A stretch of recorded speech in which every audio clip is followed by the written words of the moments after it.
നമസ്കാരം. നിയമബോധിയിലേക്ക് സ്വാഗതം. ഇന്ന് നിയമബോധി ചർച്ച ചെയ്യുന്നത് മൗലിക അവകാശങ്ങളെപ്പറ്റി അല്ലെങ്കിൽ ഫണ്ടമെൻ്റൽ റൈറ്റ്സിനെ പറ്റിയിട്ടാണ്.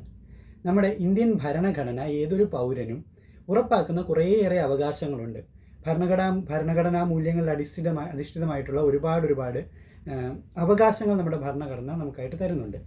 ഇതിലേറ്റവും പ്രധാനമായിട്ടുള്ള ഏറ്റവും ബേസിക് ആയിട്ടുള്ള മനുഷ്യാവകാശങ്ങളിൽ അധിഷ്ഠിതമായിട്ടുള്ള കുറേയേറെ അവകാശങ്ങൾ, ഇതാണ് ഫണ്ടമെൻ്റൽ റൈറ്റ്സ് അല്ലെങ്കിൽ മൗലിക അവകാശങ്ങൾ. ഈ മൗലിക അവകാശങ്ങൾ നമ്മളുടെ ഭരണഘടനയുടെ പാർട്ട് ത്രീ ഓഫ് ദി കോൺസ്റ്റിറ്റ്യൂഷനാണ് മൗലിക അവകാശങ്ങളെ പറ്റി ചർച്ച ചെയ്യുന്നത്. ഇതിൽ പ്രധാനമായിട്ടുള്ള ഒരു സെറ്റ് ഓഫ് ഫണ്ടമെൻ്റൽ റൈറ്റ്സ് എന്ന് പറയുന്നത്, ഒന്നാമത്തെ റൈറ്റ് ടു ഇക്വാളിറ്റി അല്ലെങ്കിൽ സമത്വത്തെ സംബന്ധിക്കുന്ന ചില അവകാശങ്ങളാണ്. ഈ അവകാശങ്ങൾ ഭരണഘടനയുടെ ആർട്ടിക്കിൾ 14 മുതൽ 18 വരെ കൈകാര്യം ചെയ്യുന്നു. അതിനുശേഷം സ്വാതന്ത്ര്യം അല്ലെങ്കിൽ റൈറ്റ് ടു ഫ്രീഡം, ഈ റൈറ്റ് ടു ഫ്രീഡവുമായി ബന്ധപ്പെട്ട ഭരണഘടനാ ആർട്ടിക്കിളുകൾ എന്ന് പറയുന്നത് 19 മുതൽ 22 വരെ ആർട്ടിക്കിളാണ് റൈറ്റ് ടു ഫ്രീഡത്തെ പറ്റി ചർച്ച ചെയ്യുന്നത്.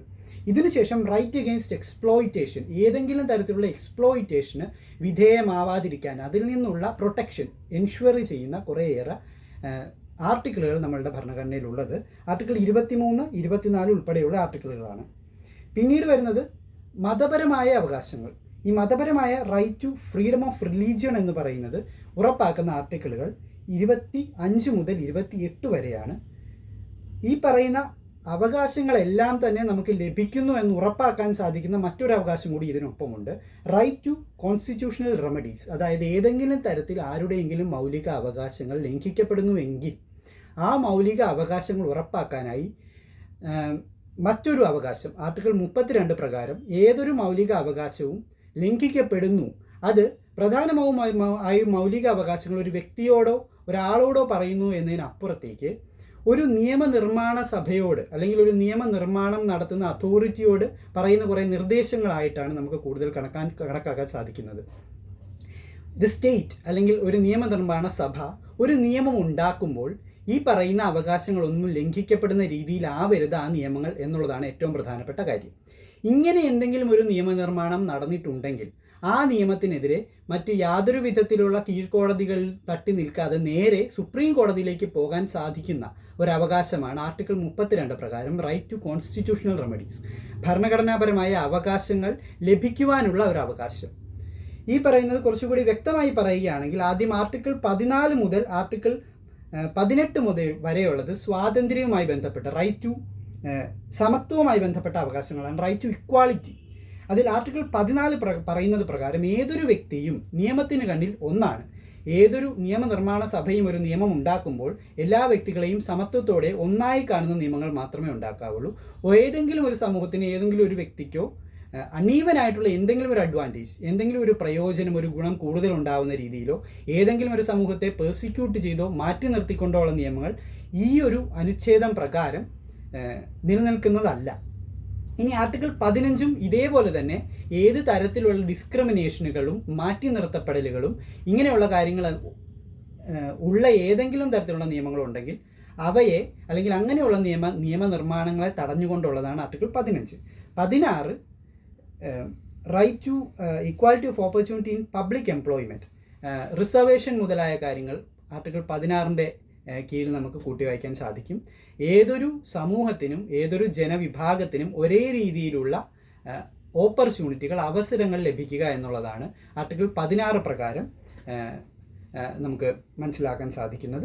പിന്നീട് ആർട്ടിക്കിൾ 17 എന്ന് പറയുന്നത് തൊട്ടുകൂടായ്മകൾ, പണ്ടത്തെ കാലത്ത് നിലവിലുണ്ടായിരുന്ന തൊട്ടുകൂടായ്മ, തീണ്ടിക്കൂടായ്മ തുടങ്ങി ഏതെങ്കിലും ഒരു വിഭാഗത്തിൽ ജനിച്ചതുകൊണ്ടോ ഏതെങ്കിലും ഒരു മതത്തിൽ ജനിച്ചതുകൊണ്ടോ അവരെ മാറ്റി നിർത്തുകയോ അവരെ തൊട്ടുകൂടാത്തവരായോ അവരെ താഴ്ന്നവരായോ മാറ്റി നിർത്തുകയോ ചെയ്യുന്ന തരത്തിലുള്ള നടപടികൾ, അത് അത്തരത്തിലുള്ള ഏതെങ്കിലും ഒരു നിയമങ്ങൾ ഇങ്ങനെയുള്ള എല്ലാത്തിൽ നിന്നും സംരക്ഷിച്ചുകൊണ്ടുള്ള ഒരു അനുച്ഛേദമാണ് ആർട്ടിക്കിൾ 17 പ്രകാരം ഉറപ്പാക്കിയിരിക്കുന്നത്. ആർട്ടിക്കിൾ 18 അബോളിഷൻ ഓഫ് ടൈറ്റിൽസ്, അതായത് നമ്മൾ ഇപ്പോൾ തന്നെ പറഞ്ഞു എല്ലാം സമത്വം അല്ലെങ്കിൽ ഏതൊരു നിയമവും സമത്വം അല്ലെങ്കിൽ ഒരേപോലെ കാണുന്നതായിരിക്കണം എന്നതുകൊണ്ട് തന്നെ ഏതെങ്കിലും ഒരു വ്യക്തിക്ക് ഒരു പ്രത്യേക ടൈറ്റിൽ അല്ലെങ്കിൽ ഇന്ന ടൈറ്റിൽ എന്നത് ഗവൺമെൻറ് ഒരു നിയമപ്രകാരം ഒരു പ്രത്യേക വ്യക്തി ഏതെങ്കിലും ഒരു ടൈറ്റിലിന് അർഹനാക്കി പ്രഖ്യാപിക്കുന്നതിനെതിരെ ഉള്ളതാണ്. ഇതിൽ തന്നെ ചില എക്സെപ്ഷനുകൾ മിലിറ്ററി അല്ലെങ്കിൽ അക്കാഡമിക് ആയിട്ടുള്ള രംഗങ്ങളിൽ ചില എക്സെപ്ഷനുകൾ ഉണ്ട് എന്നുള്ളത് ഒഴിച്ചു നിർത്തിയാൽ മറ്റ് രീതിയിലുള്ള ടൈറ്റിലുകൾക്കെതിരെയുള്ള ഒരു അവകാശമാണ് നമുക്ക് ആർട്ടിക്കിൾ 18 കാണാൻ സാധിക്കുന്നത്.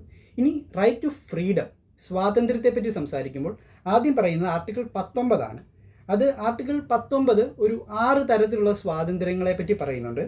Freedom of speech, freedom to assembly, association, movement, residence, profession തുടങ്ങിയ കാര്യങ്ങളെപ്പറ്റി പറയുന്നു. ആർട്ടിക്കിൾ 20